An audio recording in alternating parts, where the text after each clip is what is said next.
The rabbi that had the most impact on my life was Rabbi Byron L. Sherwin of blessed memory.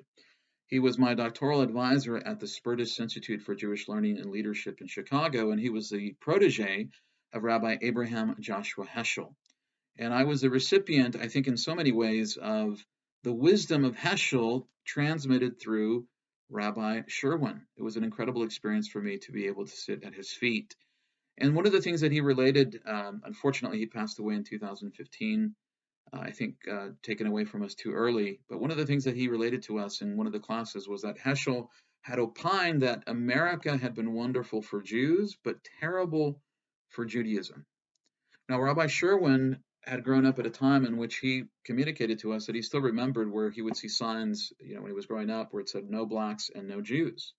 And yet he believed that, of course, America had been a unique experience for Jews certainly in the West, not to mention Eastern European countries, but America had provided Jews with an incredible opportunity for political and religious freedom that had never been experienced before.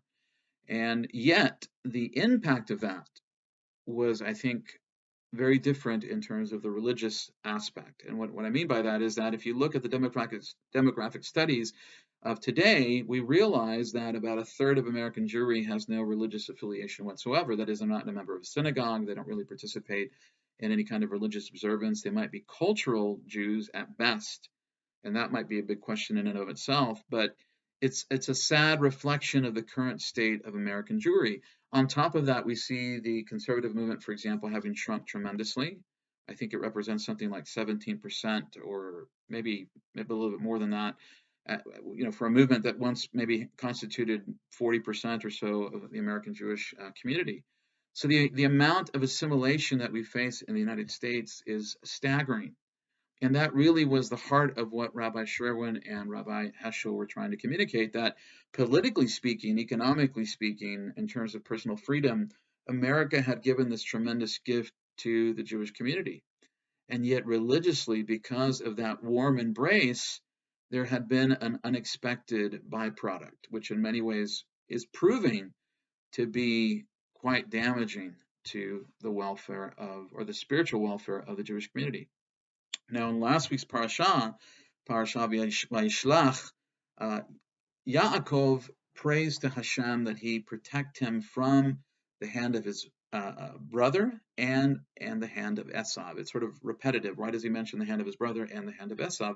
Well, Esau represents everything that Jacob was not, right? The opposite of what he was. He was a man of war. He had 400 men with him. And Jacob was very much concerned that he would be attacked violently and that his clan, his family, would be destroyed physically. But it's interesting that he mentions the hand of his brother, and this is something that Rabbi Eli Mansour points out, and that is that Jacob in many ways was concerned that his brother might actually come to him in a state of reconciliation, in a way that would be embracing and in a way that would be putting the past behind them and looking forward to the future. Now, what was the concern with that? Obviously, wouldn't anybody want to have reconciliation, forgiveness, and a better relationship with their brother? Well, the concern, as Rabbi Eli Mansour points out, was the fact that sometimes when an individual embraces another person, it can also have negative impacts, like what we saw in the case of America. America provided Jews with unquestioned liberty, but that liberty was taken by Jews as a point of assimilation, a point of abandonment for the Torah and the commandments, so the mitzvot. And of course, this again was something that was not necessarily envisioned, but it is something that has impacted us tremendously. Now, what's interesting in the struggle between Yaakov and the angel, or whatever entity that individual represents, whether it's Hasatan or the angel of Esau, whatever it is, it's interesting that in the battle, the angel or the entity is unable to conquer Jacob. And we read generally in the English text that he struck the hip socket of Jacob to debilitate him. But if you look at the Hebrew, vayigah is the word that's used for what we translate as struck, but that word simply means to touch. In fact, if you're familiar with the concept of shomer negia, it's that similar idea of not touching because intimately because of propriety and modesty and so forth. And so what Rabbi Eli Mansour points out is that sometimes, if you will, Hasatan, uh, embraces us in a kindly fashion.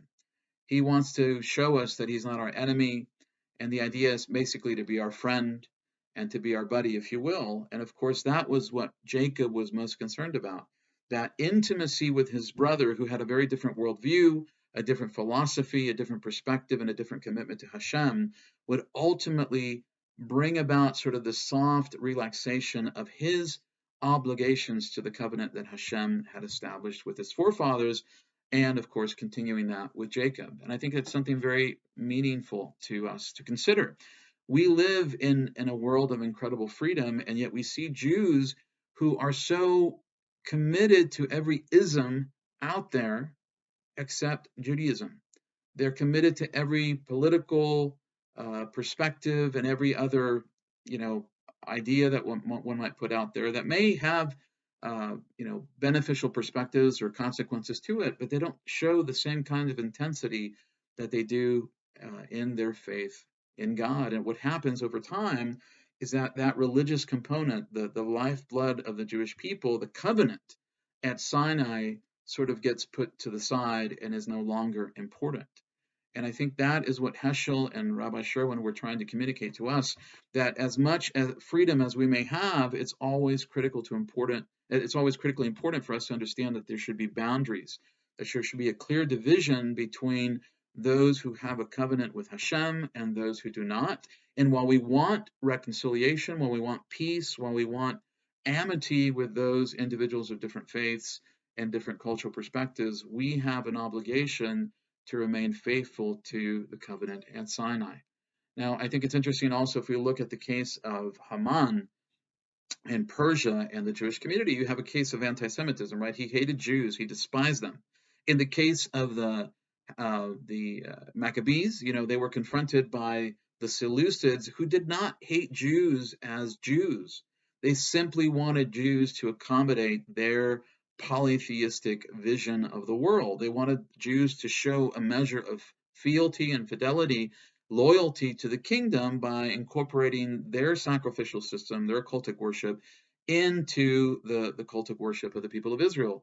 And so, from the perspective of the Seleucids, they say, well, we don't have a problem with this idea that you worship Hashem, but we just want you to sort of look at it from our perspective and sort of be pluralistic and embrace this, broader sense of acceptability and, sort of join in the club.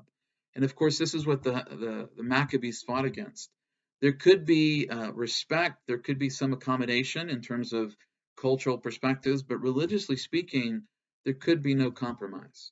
And I think that that is something important for us to remember at a time in which we find incredible freedom, but we also have incredible responsibility to uh, not only foster within ourselves, but also do that for our children and for their children as well.